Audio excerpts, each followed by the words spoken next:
आज का रात्रि क्लास है 13/11/66 का। बच्चों ने अनुभव सुनाया। अब बच्चों ने ज्ञान और भक्ति का फर्क समझ लिया है।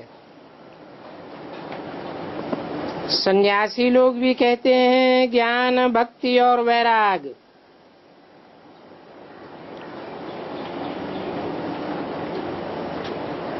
ज्ञान मिलता है तो भक्ति से वैराग आ जाता है, परंतु वो समझते हैं कि हम वैरागी हैं,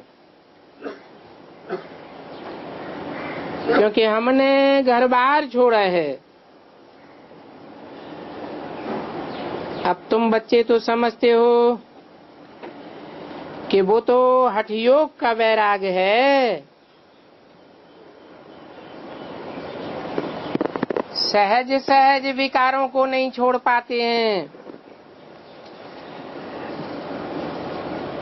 और अनेक प्रकार के हठ, क्रिया, कर्म आदि सिखलाते हैं। एक ही जगह पर सब प्रकार के हठ योग की क्रियाएं सिखाई जाती हैं।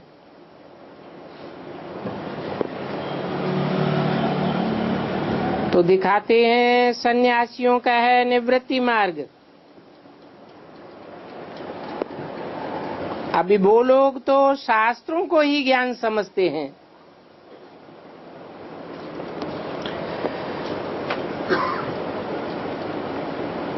और शास्त्र तो अनेक मनुष्यों के लिखे हुए हैं।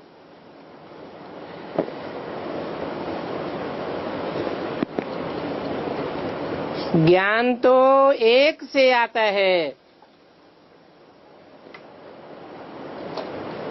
रावण के अनेक मुखों से अज्ञान आता है। कहते भी हैं कि ज्ञान परमपिता परमात्मा देते हैं, परंतु वो ज्ञान कब दिया ये भी कोई को पता नहीं है।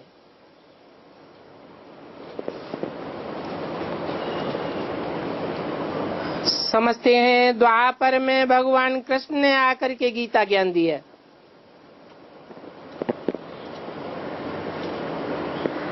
अब ये तो जरूर है कि उनको आकर के शरीर में बैठ करके ज्ञान देना पड़े।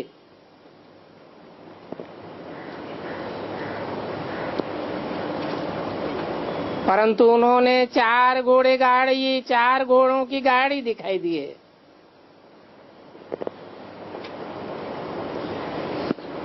अभी बच्चे तो जानते हैं कि ऊंच ते ऊंच भगवान है।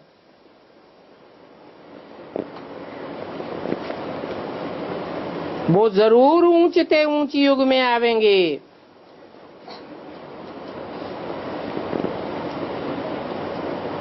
आते ही नीच युग को ऊंच ते ऊंच युग बनाते हैं और आकर ही जरूर ऊंच बनावेंगे।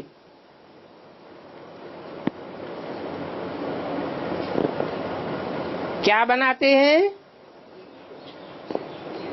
भगवान तो जरूर आकर के भगवान भगवती बनावेंगे। डॉक्टर ही बनाता है, वकील ही बनाता है। यूं तो लक्ष्मी नारायण को भी भगवान भगवती कहा जाता है, परंतु भगवान तो निराकार है, नारायण तो साकार होता है। निराकार बाप ही बच्चों को ज्ञान देते हैं, जिस ज्ञान से फिर बच्चे सारे विश्व पर राज्य करते हैं।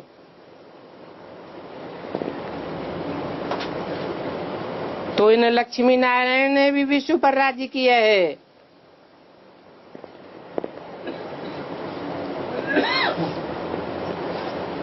तो क्या भगवान ने एक को ही बैठ करके ज्ञान दिया?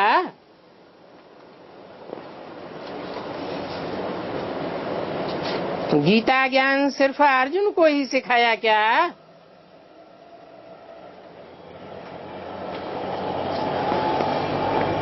नारायण की तो राजधानी थी, जरूर भगवान ने ही आकर वो राजधानी स्थापन की होगी। और धर्म पिताएं आकर अपना धर्म स्थापन करते हैं, राजधानी नहीं स्थापन करते। परंतु मनुष्यों को ये बात समझ में नहीं आती है कि नर नारायण कौन है।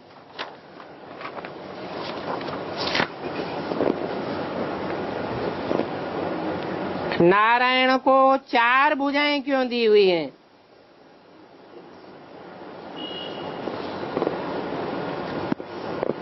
तेरह 11 66 की वाणी का दूसरा पेज।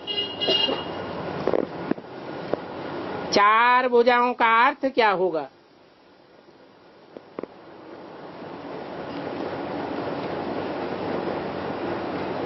इन 4 भुजाओं से वो क्या करते होंगे?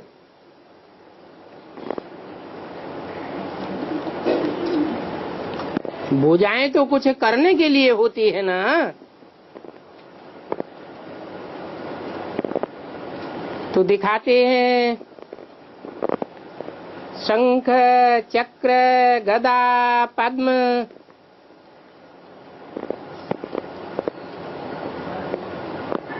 फिर ये भी सोचना चाहिए कि उन नारायण की स्त्री को भी 4 भुजाएं होंगी। क्या वंशावली को भी 4 भुजाएं थी?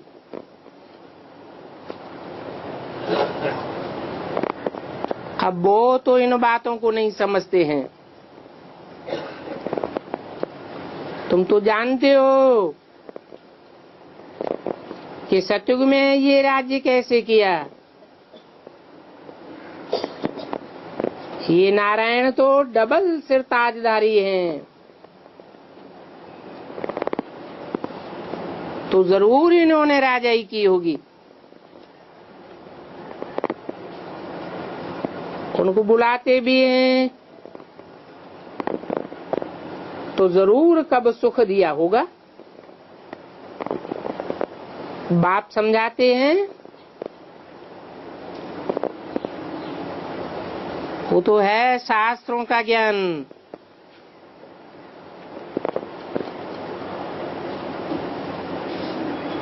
जिसमें सत्यनारायण की कथा भी जुड़ी हुई है।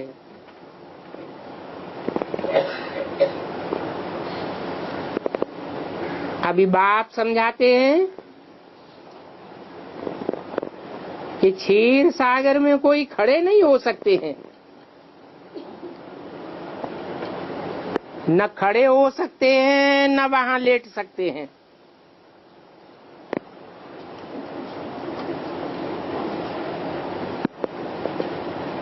खड़े होने का भी अर्थ है ज्ञान में स्थिर हम बने रहना।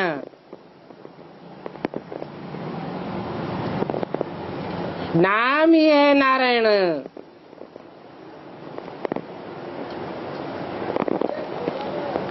फिर आधा लेटे हुए दिखाया है।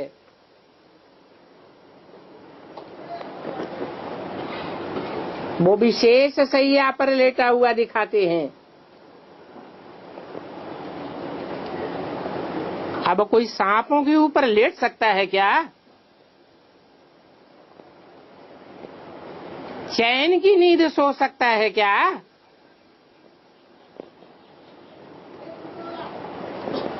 वो सन्यासी लोग तो इतना हठ योग सिखाते हैं, कितनी क्रियाएं आदि करते हैं।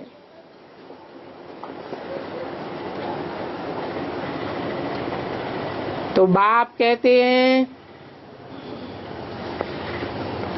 कि अच्छा तुमने इतना किया, मगर इससे कुछ फायदा हुआ क्या? क्या कोई अमर बन गया?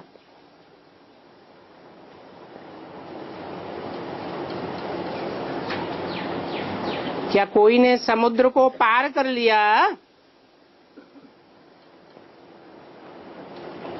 अच्छा, आग से पार करते हैं, पानी से पार करते हैं, 5-10 लाख इनाम मिला, मगर फिर क्या हुआ?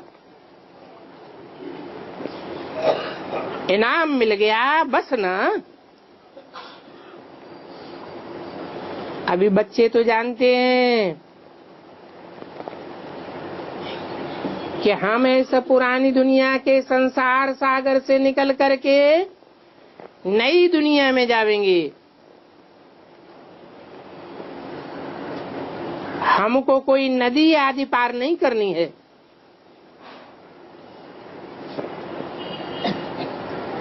जो भक्ति मार्ग में कहते रहते हैं नैया मेरी पार लगाओ,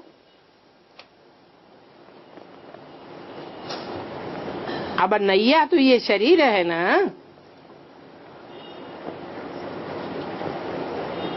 पार लगाने वाला खेवैया तो बाप तुमको मिला है ना। इस शरीर रूपी नवैया में तुम्हारी आत्मा बिठाई है ना।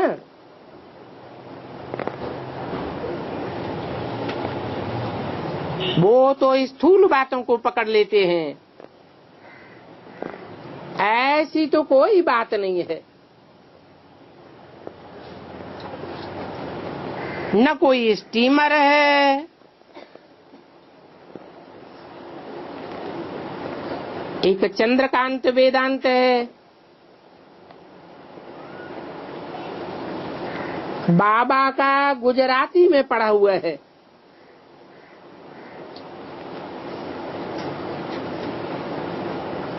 कौन सी भाषा में है? गुजराती भाषा में। उसमें उस चंद्रकांत वेदांत के कथा लिखी हुई है, स्टीमर की कथा लिखी हुई है। अब यहाँ स्टीमर की तो कोई बात ही नहीं है। नाम दे दिया है चंद्रकांत वेदांत। चंद्रमा की कांति कैसी होती है?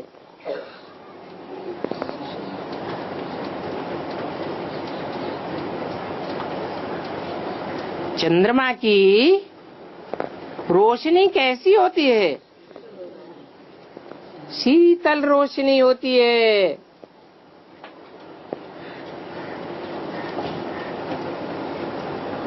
तो ऐसी रोशनी की बात है।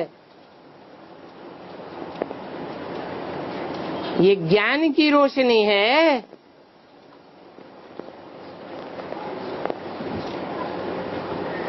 पवित्रता की रोशनी है। प्योरिटी की कांति है।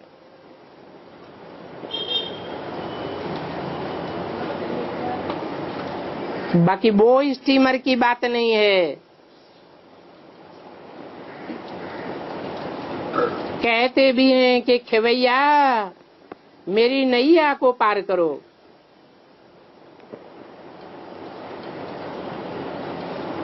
अब तुम हो तो मनुष्य ना। पावन बनने के लिए बाप से वर्षा लेने के लिए पढ़ाई कर रहे हो। बाकी कोई नैया आदि नहीं है।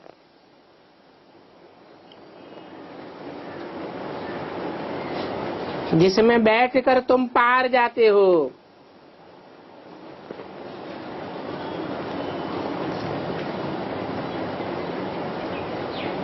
नवैया और नाविक को बुलाते हैं ना।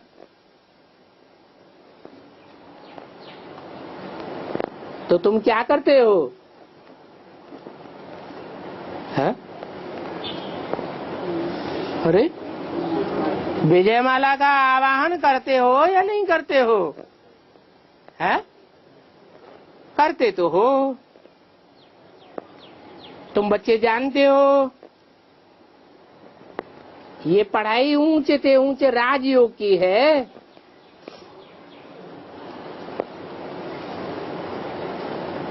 तो बाप कहते हैं तुम्हें सतो प्रधान बनना है।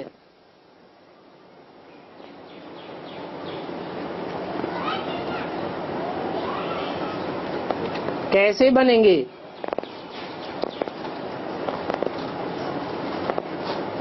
है? सात्विक ते सात्विक पाठधारी कौन है?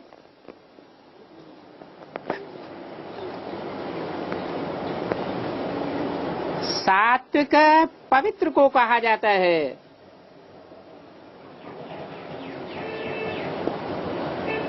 कहते भी हैं कि आत्मा परमात्मा अलग रहे बहुकाल।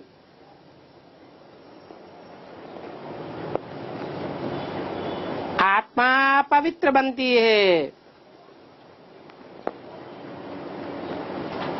परम पिता परमात्मा एवर प्योर है। तो मेल कैसे होगा? अब समझते तो है नहीं। किस बाप से कौन बहुकाला लग रहा है? किस बाप की बात है? और कौन बहुकाला लग रहा?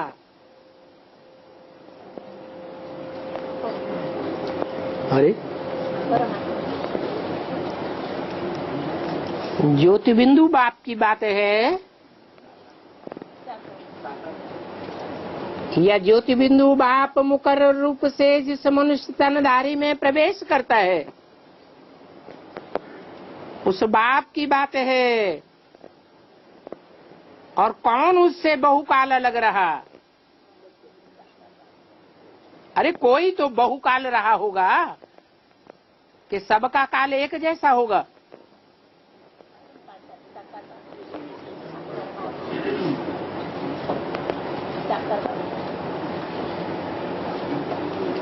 शिव की 3 मूर्तियां कहते हैं, ब्रह्मा, फिर पार्ट किसका है? अरे ब्रह्मा के बाद किसका पार्ट है? शंकर। फिर लास्ट में विष्णु। तो क्या साबित हुआ?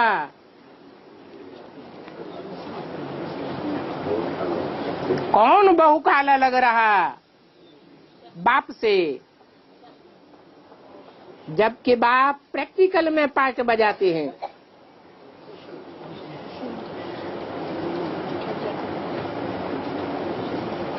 बताया भी है, भारत माता शिव शक्ति अवतार अंत का नारा है। तो अंत में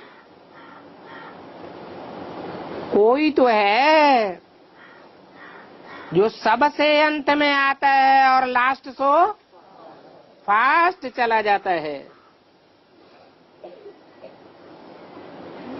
तो समझते नहीं है कि किस बाप से कौन अलग रहा।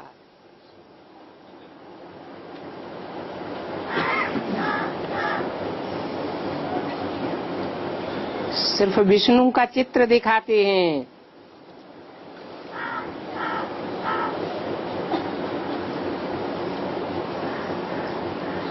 अब तुम समझते हो कि तुम आदि सनातन देवी देवता धर्म वाले ही जाति समय अलग रहते हो।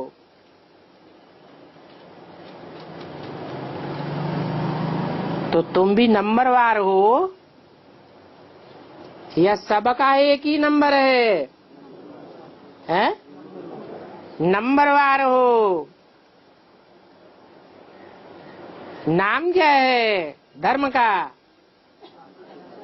आदि सनातन देवी देवता। अकेला देवता नहीं, अकेली देवी नहीं, तो कोई तो दो मिलकर के एक हुए होंगे पहले, कोई तो होंगे। किन आत्माओं का गायन है? जिनके संस्कार मिलकर के सबसे पहले एक हो गए है लक्ष्मी और नारायण।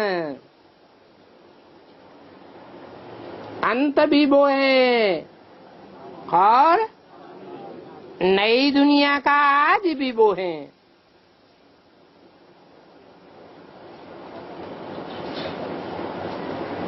वो पुरुषोत्तम है। सभी आत्मा रूपी पुरुषों में उत्तम से उत्तम पाठधारी हैं। उनके नाम पर ही पुरुषोत्तम संगम युग कहा जाता है। संगम तो होता है ना,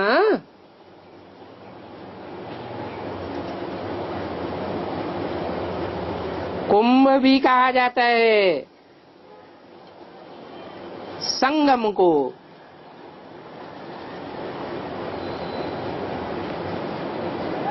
कहाँ का मेला प्रसिद्ध है? कुंभ का मेला भी प्रसिद्ध है और संगम पर ही मेला लगता है ना। तो ये संगम का मेला है ना, जो कि तुम आत्माएं परमात्मा बाप से मिलने आई हो।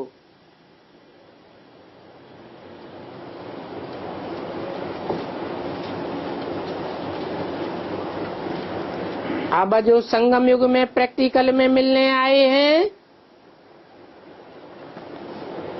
उन्होंने ही 84 का चक्र पूरा किया है।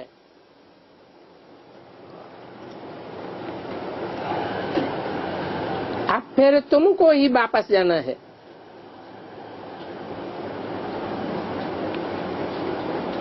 और तुमको पहले वापस जाना है तो पावन भी तुमको पहले बनना है, जरूर बनना पड़े। कहते भी हैं पतित पावन, वो फिर पतितों को पावन बनाने वाला भगवान ही होगा। जो भगवान ही स्वर्ग की स्थापना करते हैं। बाप कहते हैं कि तुम ऐसे स्वर्ग के मालिक थे।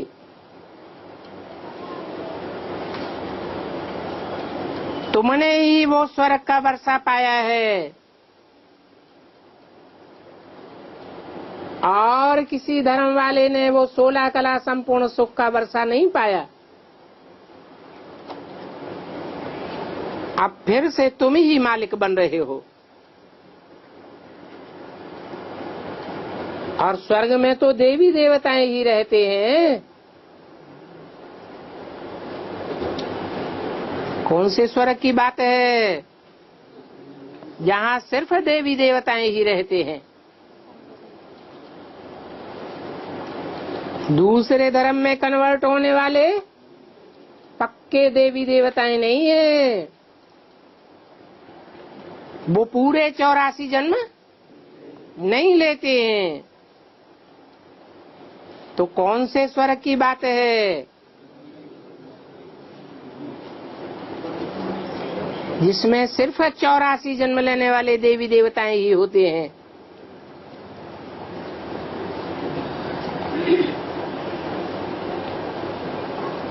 अरे सतयुग में या तो पहला जन्म या तो सतयुग से भी आदि का जो जन्म है, जिससे स्वर्णिम पुरुषोत्तम संगम युग कहा जाए,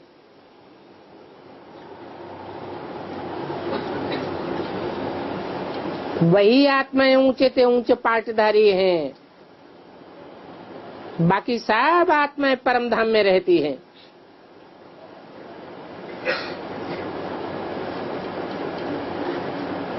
तुम ही सृष्टि के आदि में आते हो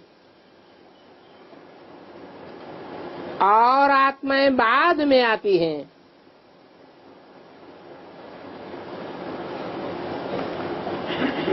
तो बच्चों को इस सृष्टि चक्र के आदि मध्य अंत का ज्ञान है।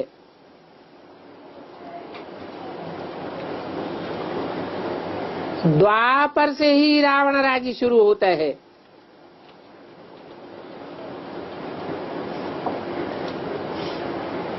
द्वैत मार्ग शुरू हो जाता है। देवताओं को कहेंगे अद्वैत, एक धर्म, एक राज्य, एक भाषा, एक कुल, एक मत, इसलिए अद्वैत कहा जाता है। रावण राज्य में तो हर बात में द्वैत दिखाई देता है।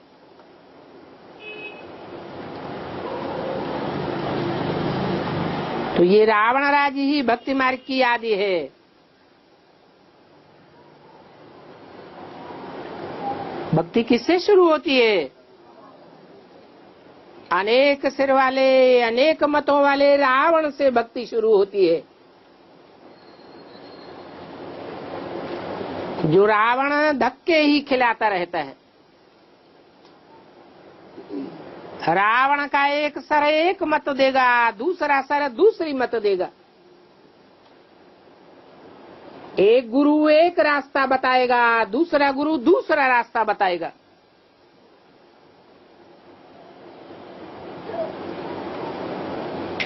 तो मनुष्यों की जिंदगी में भागना ही भागना हो जाता है। तीर्थों में, ठिकानों में भागते रहते हैं। तन से भी भागते, मन बुद्धि से भी भागते। इसलिए इस मार्ग का नाम क्या रखा है? भक्ति मार्ग। आधा कल्प है ही दिन। ज्ञान मार्ग। भक्ति मार्ग में भी विकारों का संन्यास तो किया जाता है ना। मीरा ने विकारों का संन्यास किया और घर बार छूट गया। उसने बोला कि हम तो पवित्र रहूंगी, कृष्ण के पास जाऊंगी। तो राणा को भी छोड़ दिया।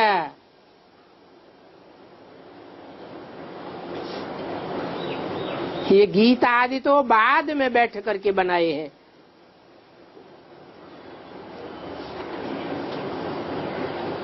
अभी तुम जानते हो कि कृष्णपुरी स्थापन हो रही है।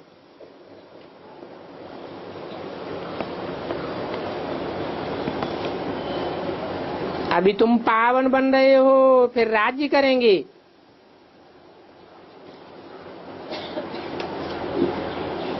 अभी तो उन लोगों की महिमा की जाती है। वैसे ही अब लक्ष्मी नारायण हैं तो नहीं, बस उनकी महिमा की जाती है। वो सन्यासी तो कुछ नहीं जानते हैं कि बाप कौन है। और बाप का स्थापन किया हुआ स्वर्ग क्या है। तो कितनी पत्थर बुद्धि बन गई है। खास भारतवासियों की। अंग्रेज लोग तो फिर भी कहते हैं हेवनली गॉडफादर। अभी भारतवासी तो सब कुछ गाते भी झूठ और बोलते भी झूठ है। कृष्ण को गावड़े का छोरा भी कहते हैं।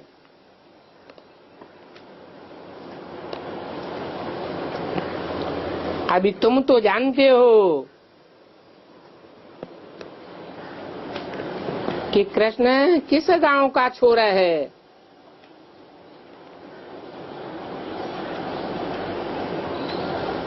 और वो छोरा कृष्ण भी कौन है।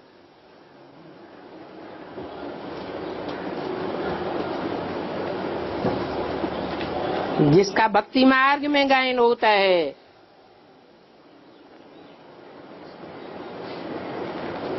बाप ही बैठ समझाते हैं कि तुम बच्चों ने 84 जन्म पूरे किए हैं, अभी तुम पावन बन रहे हो। बच्चे राजयोग सीख रहे हैं। राजयोग सीख जावेंगे,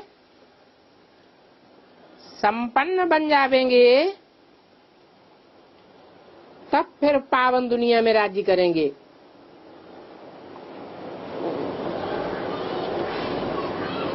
अभी तो संगम युग है, ब्राह्मण जन्म है। इस ब्राह्मण जन्म में कोई को राजाई की गद्दी लेकर नहीं बैठना है, सब सेवादारी है। बाप भी आया है सेवादारी बनकर। क्या कहते हैं बच्चे, I am your obedient servant. इस बात को बच्चे समझते हैं ना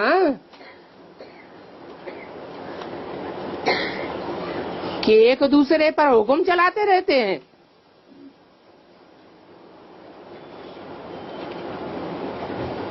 बाप कहते हैं कि तुम्हारी ही 84 जन्मों की कहानी है। पहले तुम सतयुग में थे, बाद में फिर त्रेता में आए, फिर राम राज्य गुम हो गया, फिर तो तुम सब रावण राज्य में आ गए। पुजारी बन गए। ये कहानी कितनी सहज है। ये तो जैसे कि एक कथा कहानी है। यही सत्यनारायण की कथा है। वो तो झूठी कथाएं सुनाते रहते हैं। क्या झूठा सुनाते हैं? लकड़हारा, लीलावती, कलावती। सत्यनारायण की तो कोई बात ही नहीं होती।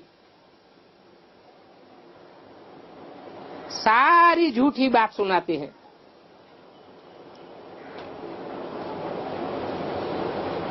रोचक कहानियां बैठ बनाई दी हैं।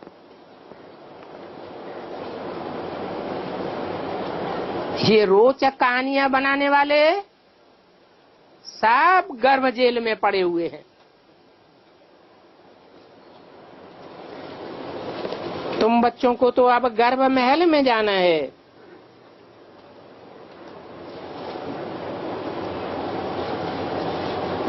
गर्भ जेल में तो त्राहि त्राहि करते रहते हैं। गर्भ महल में तो कोई भी दुख नहीं। तो तुमको कितना नशा चाहिए? अब तुम बच्चे समझते हो कि ये सन्यासी आदि तुमको क्या समझाते थे।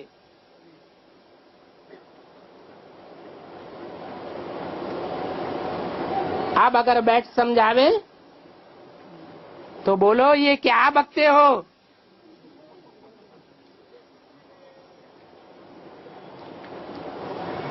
पहले पहले भक्ति करने वालों का बहुत मान होता है।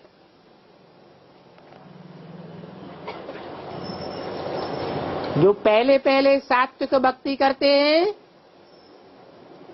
सतो प्रधान भक्ति करते हैं, उनकी भी माला बनी हुई है। उसको कहते हैं भक्तमाल। तुम्हारी माला अलग है और भक्ति करने वालों की माला अलग है। पहले पहले तुमने शिव की ही भक्ति की थी।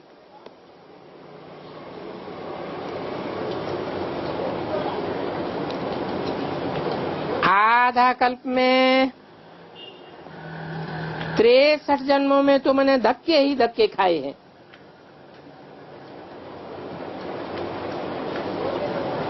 वहां फिर आधा कल्प में 21 जन्म होते हैं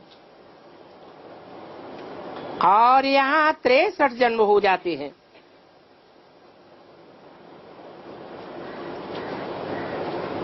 तो अब तुमको पूरा पूरा पुरुषार्थ राजाई पाने का करना चाहिए, क्योंकि अब तुम्हारे 84 जन्म पूरे हुए। अभी तुमको बाप के पास जाना है।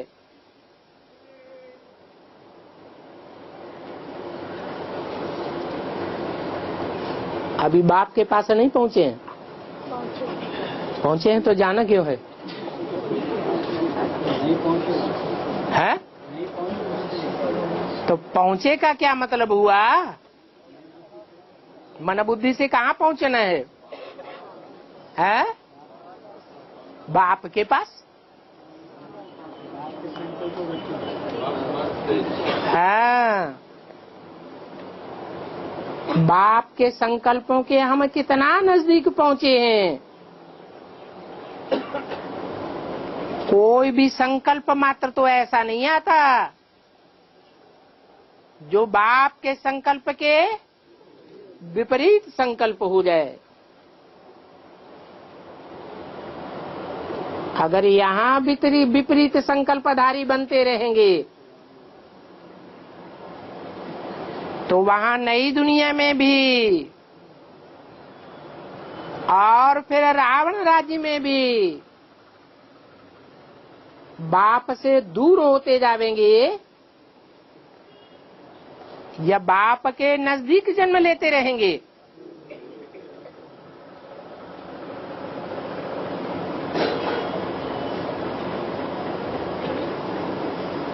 गायन तो है जन्म जन्म के साथ ही बनने का।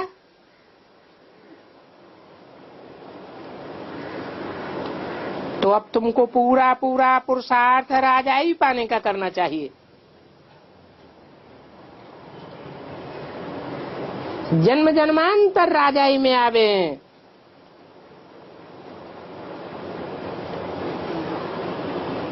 बच्चों को अब शांति धाम में ही पूर्ण शांति मिलेगी।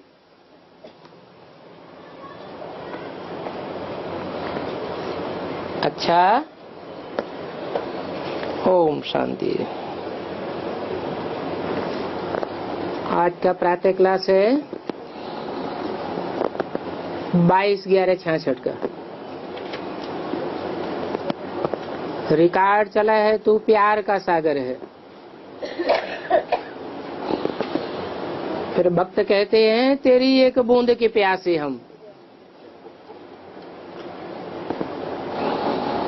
सागर है तो बूंद के प्यासे क्यों?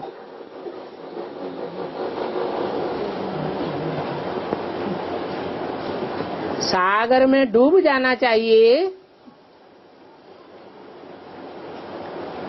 या बूंद बूंद के लिए प्यासा रहना चाहिए?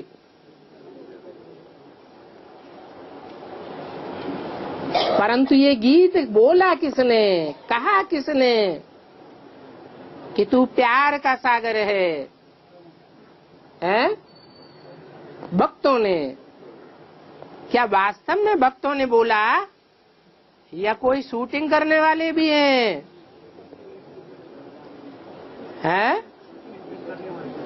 जो शूटिंग करने वाले हैं उन्होंने कैसे जाना कि तू प्यार का सागर है?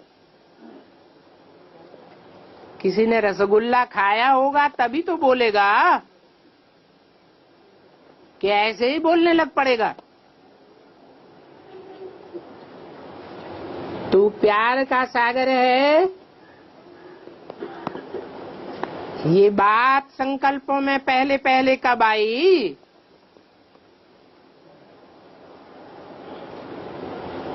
है? पहले पहले शूटिंग कभी हुई होगी कि नहीं? है? हुई ना? कब हुई?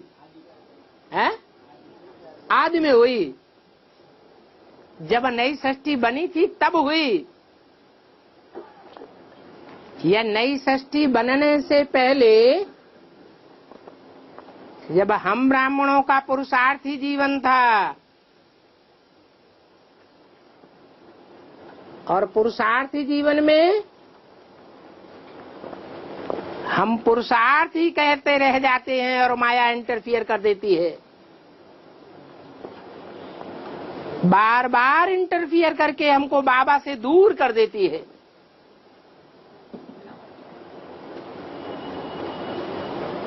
तब ये अनुभूति होती है कि तू प्यार का सागर है, धर्मराज मार्ग का सागर है।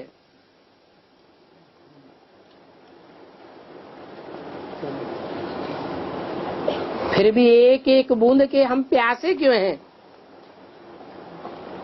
जैसे बाबा पूछते हैं, तुमको हेवनली गॉडफादर मिला तो तुम कहाँ होने चाहिए? स्वर्ग में होने चाहिए, हेवन में होने चाहिए।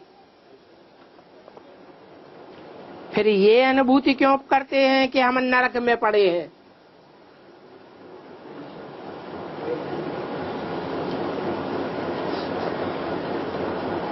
अब तुम बच्चों ने अच्छी रीति समझा है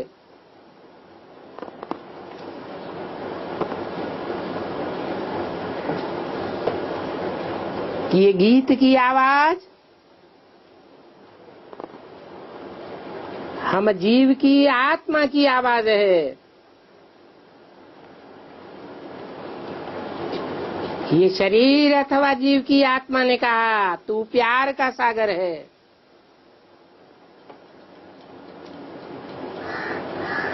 वो भक्ति मार्ग के गीत गाने वाले कोई इसको समझते नहीं है। क्यों नहीं समझते हैं? क्योंकि वो एक से नहीं सुनते हैं, वो बहुतों से ज्ञान की बातें सुनते रहते हैं।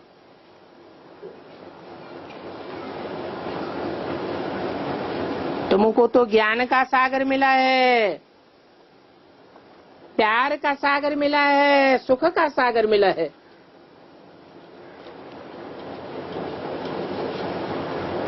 वो जिनसे सुनते हैं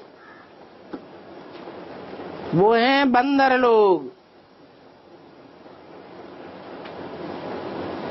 अब तुम तो बाहर वालों की कुछ भी बातें नहीं सुनते हो।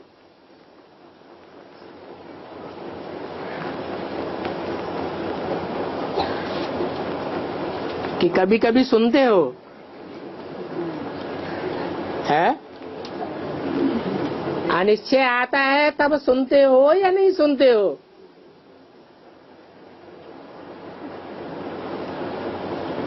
तुम बाहर वालों की बातें क्यों नहीं सुनते हो?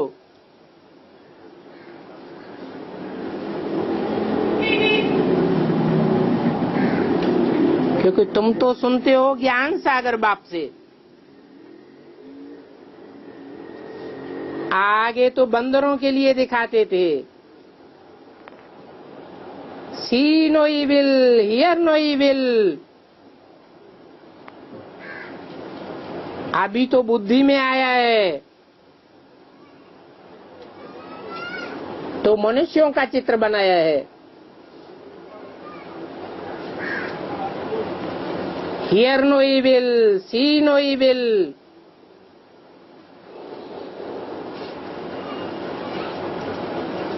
ये बच्चों के भी चित्र बनते हैं।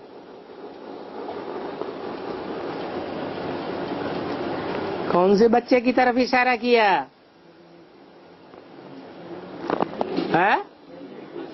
हाँ, नलिनी बच्ची की तरफ इशारा किया। उसमें फिर भी ये मान होता है।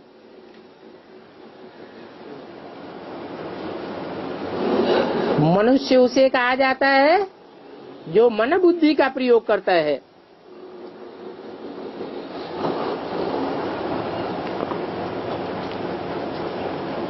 बाबा ने मुरली में कहा था,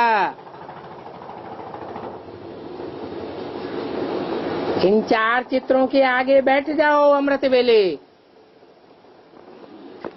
विचार सागर मंथन करो, नई नई बातें निकलेंगी।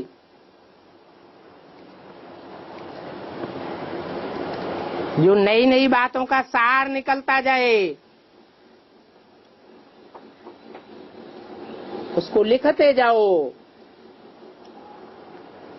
और वेरीफाई कराने के लिए हेड ऑफिस में भेज दो।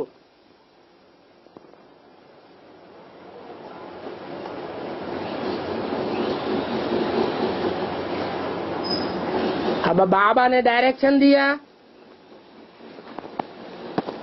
तो कोई तो बच्चे ऐसे होंगे जो विचार सागर मंथन करते होंगे और हेड ऑफिस में वेरीफाई कराने के लिए भेजते भी होंगे।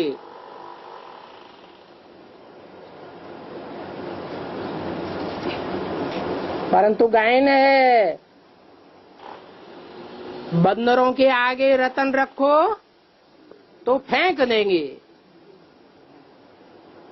भले रजिस्टर्ड पोस्ट से भेजो तो भी फेंक देंगे, वापस कर देंगे। फिर बच्चे तो बुद्धिमान बाप के बुद्धिमान बच्चे हैं।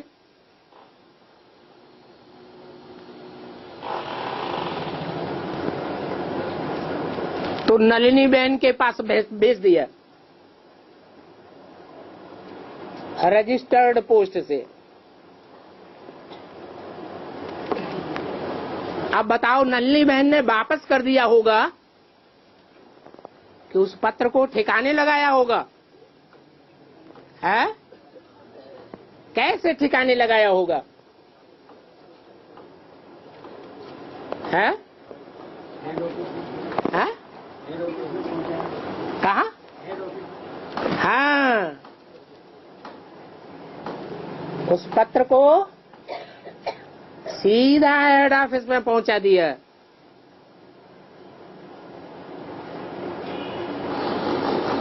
तो डांट पड़ी होगी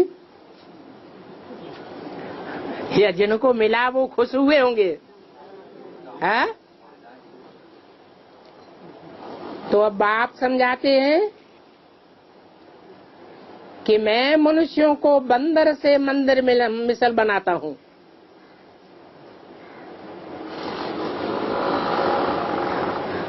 तो उन्होंने राम की सेना बनाई दी।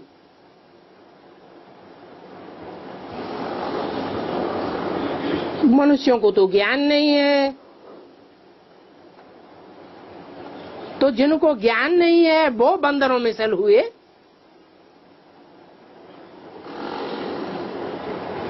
जिनको ज्ञान बाप का मिला हुआ है उनको बंदर कैसे कहेंगे? अभी बाप कहते हैं ये जो कुछ तुम सीखते आए हो वो सब भक्ति मार्ग की बातें हैं। और ऐसे भी नहीं कहते हैं कि तुम इन बातों को पढ़ो ही नहीं।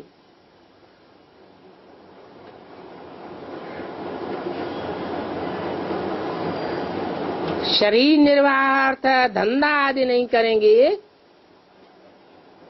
तो खावेंगे कहाँ से? ऐसे भी तो नहीं हो सकता है कि शिव बाबा सबको बैठ करके खिलावेंगे। ग्रस्त व्यवहार में रहते हुए कमल फूल समान बनो, बाकी भक्ति मार्ग वाले जो सुनाते हैं उनसे झूठे शास्त्र आदि मत सुनो। वो भक्ति मार्ग वाले जो शास्त्रों की व्याख्या करेंगे, इंटरप्रिटेशन करेंगे, वो तुमको झूठ सुनावेंगे या सच सुनावेंगे?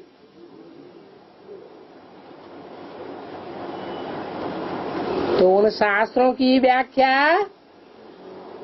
उनसे मत सुनो, उन मनुष्य गुरुओं से कुछ भी मत सुनो, क्योंकि जो शास्त्र आदि सुनाते हैं उनको ही गुरु कहा जाता है।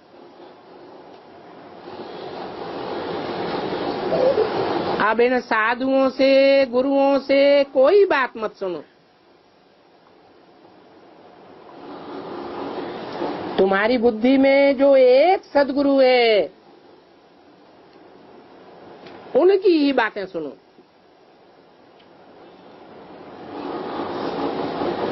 वो एक ही सदगुरु है जो अशरीरी है। ज्ञान का सागर कभी कोई शरीरधारी नहीं हो सकता।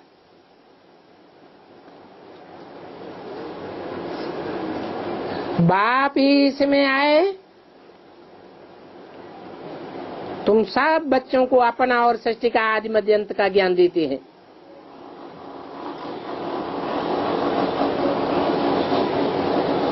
वो है ही सुप्रीम आत्मा।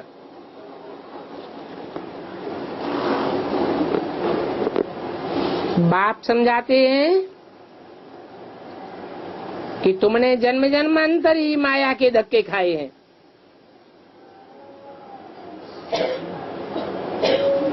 अभी दुनिया का अंत आकर हुआ है।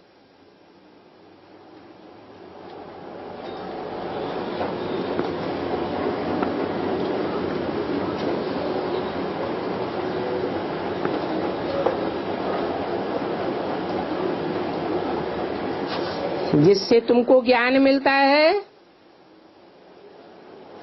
वो ज्ञान मिलता ही है संगम पर।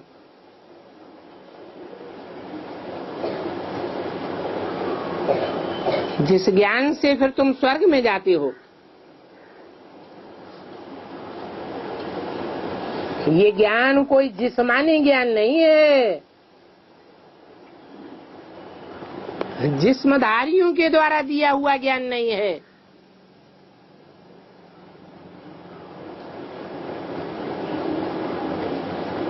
जो समझते हैं कि शरीरधारी का ये ज्ञान है,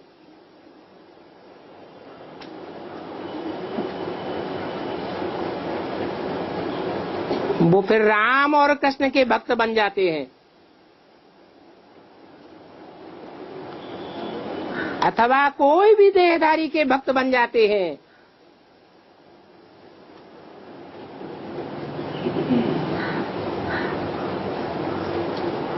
कोई भी देहधारी ये रूहानी ज्ञान नहीं सुना सकता।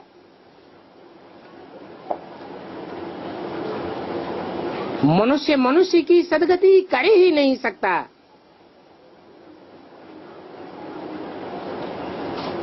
हाँ,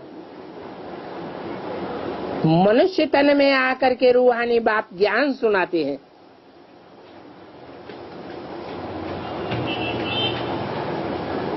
परंतु मनुष्यों में इस बात का ज्ञान ही नहीं है कि कौन से मनुष्य तन में आकर के बाप ज्ञान सुनाते हैं।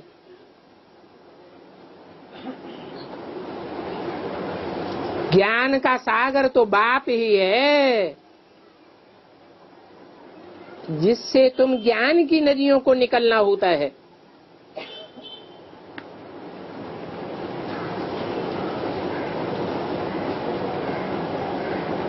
उसी बाप के द्वारा तुम सब कुछ सीखते हो। तुम्हारी बुद्धि में ये याद रहना चाहिए कि शिव बाबा हमको पढ़ाते हैं।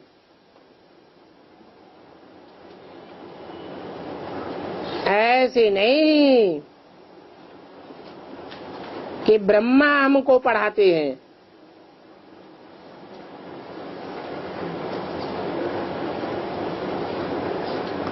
और ब्रह्मा भी कोई एक का नाम नहीं है, बहुतों का नाम ब्रह्मा है।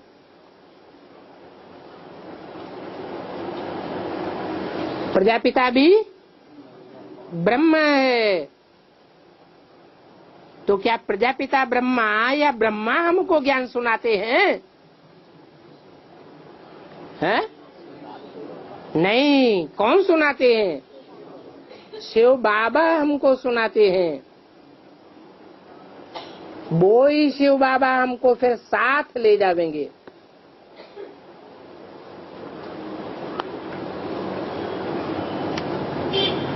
रूहानी बाप कोई भी जिस्मानी बात नहीं सिखलाते। जिस्मानी बातें कौन सिखलाता है? हैं? जिस्मानी बातों के लिए पास मार्क कौन करके देता है? वेरीफाई कौन करता है? ये जो ग्लोबल हॉस्पिटल बनाया है, ये जिस्मानी बातें है या रूहानी बातें है? ये किसने पास किया होगा? है? जिस्मानी ब्रह्मा ने पास किया होगा, ब्रह्मा कुमार कुमारियों ने पास किया होगा, या शिव बाबा ने कभी मुरली में जिस्मानी हॉस्पिटल आदि पास किए हैं? वो बाप तो सृष्टि के आदि मध्य अंत का ज्ञान बैठ देते हैं। ओम शांति।